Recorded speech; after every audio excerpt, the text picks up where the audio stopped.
Now that we have talked about the Magus and the three-star system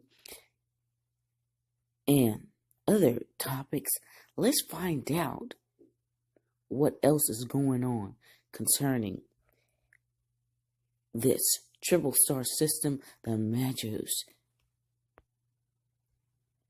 and Orion. Well, if you watched my previous videos, you noticed that we talked about Abilene. And Abilene is between Syria and Lebanon, better known as Hermon. Now, we talked about the judgment and the king's star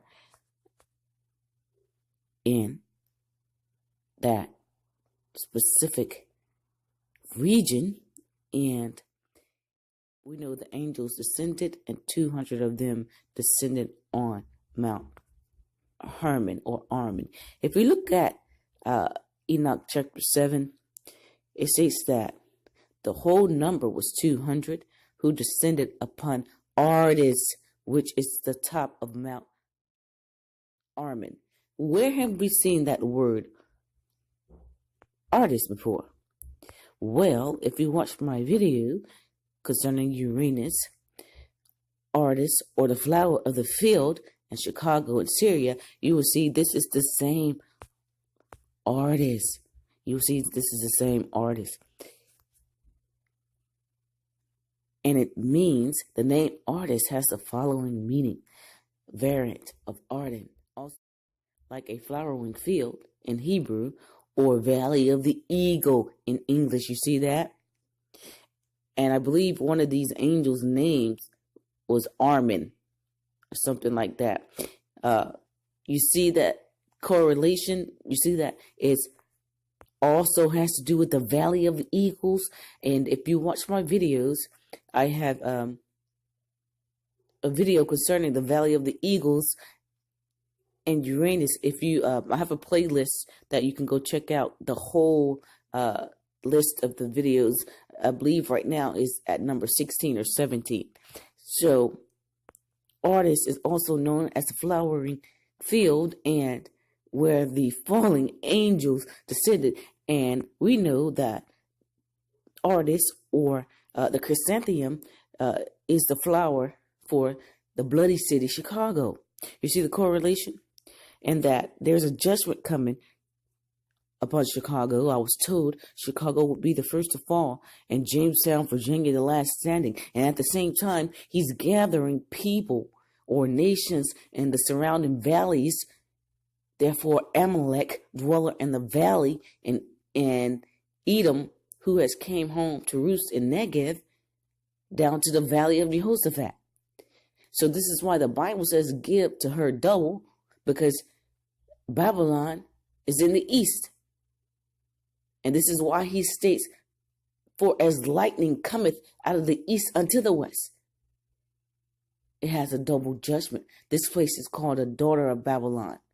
And this is what Yeshaya was telling us. These constellations, these systems, or they're over specific places for judgment. You have the constellation Ardis, and then you have Orion there that's going to lose its light. There is more to this, more than the eye can see, and I will be discussing this in a later video. So, and as far as Orion goes, we spoke about the three stars that are in the east of Orion's belt. That refers to the three kings. Now, we talked about that as far as Christianity goes, or the actual biblical story of Yeshaya, the king of Israel. It also stated that it was known to the Egyptians. Now, let's find out why is it known to the Egyptians. It states here, in ancient Egypt, the stars of the Orion's belt were the symbol of Osiris, but the extent of their importance has been only speculated about. The belt's stars are not completely aligned, and their alignment matches that of the three pyramids of Giza. Look at that, Giza. What do we know about Giza? while Orion's orientation to the Milky Way matches the pyramid's orientation to the river Nile. We know what's going to happen to the Nile. This has given rise to speculation that the three great pyramids were not just tombs, but also served as the pharaoh's gateway to heaven. Look at that.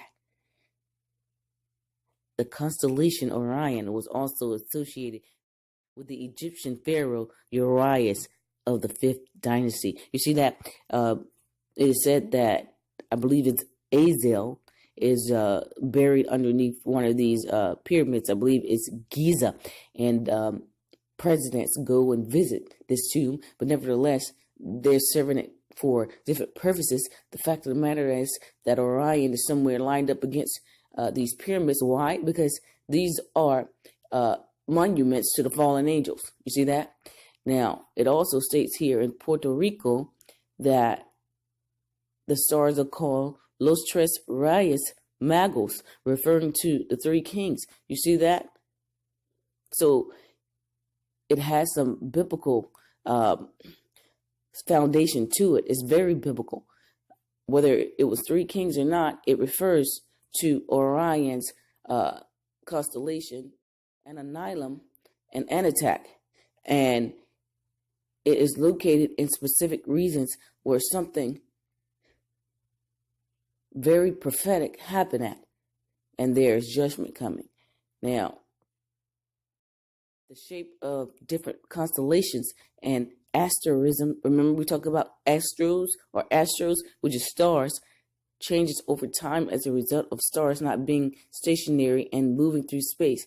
But the three stars of the Orion's belt share the same origin and have the same proper motion, which means that they travel together. Look at that. Remember we talked about the Kokobs and how they have personifications, with the asterism restraining a similar shape over the centuries. This means that Orion's belt looked almost the same in ancient times as it does now. So even here in this particular paragraph, it's given them personifications. Notice that it said it changes shapes. It may change shapes because the Bible talks about, in the book of Enoch, some of the stars that can keep their positions, and it would be a war going on in the heavens. But mainly where these Orion's constellations, they remain stationary because it's a judgment coming. But nevertheless, they might notice something different because some angels, whether they are righteous or evil, mainly the evil ones, they didn't keep their place. And some of them move back and forth throughout the heavens. This is why there is war there. And the Most High sends these watchers at particular seasons and time. The Bible talks about it in the book of Enoch. They have a specific time and season to do their jobs. Nevertheless, this is the correlation to Artis, Orion, and Mount Hermon. They are there because give her double as she has rewarded you, according to the book of Revelation. When you see Syria fall, you shall see Chicago fall. We also know the Bible states, woe to thee, Babylon, Asia, and Egypt. Why? Because there is a judgment in Egypt concerning the fallen angels. Azel, that is buried in Dudiel. This has to do with the fallen ones.